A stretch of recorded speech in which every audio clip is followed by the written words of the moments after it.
Everyone, आमच्या अण्णांचं लग्न झाल्याच्या नंतर आम्ही नवीन जोडप्याला घेऊन फिरायला सुटलो होतो. श्रीवर्धन बीच, हरेश्वर, त्याचबरोबर दिव्याघर. पहिले आलेलो श्रीवर्धन बीचला. आता तुम्हाला आमच्यासोबत आमची घरची मंडळी दिसणार नाही, कारण माझ्या माहेरी जेवायला बोलवलेली आम्हाला दोघांना.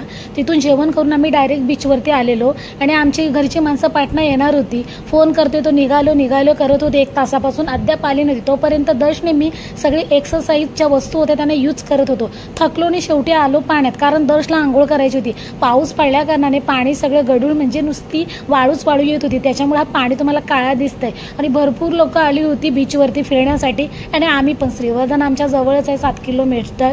पण कसं असतं, जी गोष्ट जवळ असते ना त्याची आठवण जरा लोकांना कमी येते आणि लांबची लोक जास्त येतात. मुंबईवरून तर पर्यटक खूप फिरायला आलेले असतात, कारण मुंबईच्या गरमीने त्रस्त झालेली असतात, त्याच्यामुळे गावाला वळतात. आणि श्रीवर्धनचा तो मोठा समुद्र किनारा आहे, त्याच्यामुळे काही विचारूच नका. बघा, माझा खेळ माझ्याबरोबरच एकदम मजा करत होता आणि सगळी वाळू अंगाला लावून बसलेला.